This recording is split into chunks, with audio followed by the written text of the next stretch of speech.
Assalamualaikum warahmatullahi wabarakatuh. Perkenalkan, nama saya Anissa Prima Septriani dari kelas manajemen 3A. Di sini saya bersama rekan saya Herikman dari Sekolah Tinggi Ilmu Ekonomi Latifah Mubarakiyah akan menjelaskan mengenai materi permintaan dan penawaran agregat untuk memenuhi tugas mata kuliah ekonomi Islam. Untuk itu, mari saja kita mulai mengenai pembahasan pertama mengenai permintaan agregat yang akan disampaikan oleh Herikman. Assalamualaikum warahmatullahi wabarakatuh. Perkenalkan, nama saya Herikman dengan NPM 2201031. Saya di sini ingin memaparkan materi tentang konsep kurva permintaan agregat. Kurva permintaan agregat mencerminkan hubungan antara tingkat harga umum dalam perekonomian dan total jumlah barang dan jasa yang diminta. Ini merupakan hasil agregasi permintaan individual dari rumah tangga, perusahaan, dan pemerintah. Kemudian faktor-faktor yang mempengaruhi permintaan agregat. Yang pertama, harga umum. Perubahan harga umum mengubah daya beli dan dapat mempengaruhi permintaan agregat. Yang kedua, pendapatan nasional. Pendapatan nasional yang lebih tinggi mendorong peningkatan belanja konsumen dan investasi, mengarah pada peningkatan permintaan agregat. Yang ketiga, ada ekspektasi konsumen. Harapan konsumen tentang ekonomi di masa depan mempengaruhi keputusan belanja saat ini. Yang keempat, ada kebijakan moneter dan fiskal.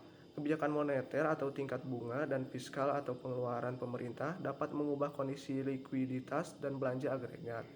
Kemudian ada bentuk kurva. Untuk kurva bisa dilihat, kurva permintaan agregat umumnya bersifat negatif, menunjukkan bahwa kenaikan harga mengarah pada penurunan jumlah barang dan jasa yang diminta.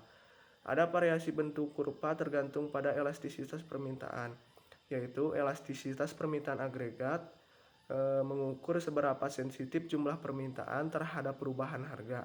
Permintaan agregat elastis jika perubahan harga kecil menghasilkan perubahan jumlah permintaan yang kecil juga. Perubahan dalam kurva permintaan agregat. Perubahan faktor ekonomi seperti tingkat bunga dan kebijakan pemerintah dapat mengubah posisi atau bentuk kurva permintaan agregat. Pergeseran ke kiri atau ke kanan dapat terjadi karena perubahan dalam preferensi konsumen atau kebijakan ekonomi. Memahami kurva permintaan agregat membantu pemerintah dan pengambilan keputusan ekonomi merencanakan kebijakan yang tepat untuk mengatasi fluktuasi ekonomi. Mungkin hanya itu yang bisa saya sampaikan. Selanjutnya adalah materi mengenai kurva penawaran agregat. Penawaran agregat atau aggregate supply adalah jumlah seluruh barang akhir dan jasa di dalam perekonomian yang dijual atau ditawarkan kepada perusahaan-perusahaan pada berbagai tingkatan harga. Atau dengan kata lain, penawaran agregat merupakan nilai total dari seluruh barang akhir dan jasa yang dihasilkan dalam perekonomian. Penawaran agregat di dalam suatu perekonomian dipengaruhi oleh beberapa faktor. Yang pertama dipengaruhi oleh faktor besarnya angkatan kerja, yang kedua dipengaruhi oleh besarnya stok kapital, ketiga dipengaruhi oleh keadaan atau tingkat teknologi, yang keempat dipengaruhi oleh tingkat pengangguran alamiah, dan yang kelima dipengaruhi oleh harga faktor-faktor produksi. Berkaitan dengan penawaran agregat ini, penting untuk dibedakan antara permintaan agregat jangka pendek atau short run aggregate supply dan penawaran agregat jangka panjang atau long run aggregate supply. Pengertian penawaran agregat di atas adalah dalam artian penawaran agregat jangka pendek atau disingkat SRAS, sedangkan penawaran agregat jangka panjang atau LRAS lebih menunjuk kepada jumlah output real yang ditawarkan ketika upah dan harga-harga telah disesuaikan sedemikian rupa, sehingga masing-masing perusahaan memproduksi output yang memaksimumkan keuntungannya dan perekonomian berada pada tingkat kesempatan kerja penuh atau full employment level. Penawaran agregat jangka panjang tersebut dipengaruhi oleh faktor-faktor yang mempengaruhi short run aggregate supply, kecuali harga faktor produksi, dengan asumsi harga lain-lainnya tetap apabila Semakin besar jumlah angkatan kerja, maka semakin rendah tingkat pengangguran alamiah.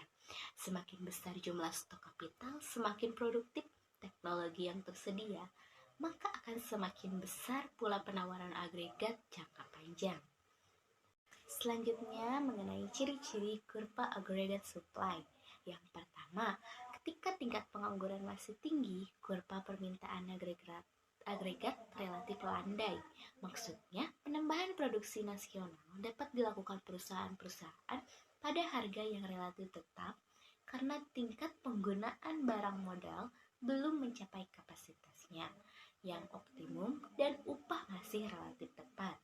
Yang kedua, pada tingkat kesempatan kerja penuh, kurva aggregate supply bertambah tingkat kenaikannya. Sebabnya ialah pengangguran semakin merosot dan kapasitas pabrik-pabrik mencapai optimum. Yang ketiga, sesudah tingkatan kesempatan kerja penuh, kurva aggregate supply keadaannya semakin tegak. Kurva penawaran agregat pada hakikatnya menggambarkan tentang hubungan antara tingkat harga yang berlaku dalam ekonomi dan nilai produksi real atau pendapatan nasional real yang akan ditawarkan dan diproduksi oleh semua perusahaan dalam suatu perekonomian.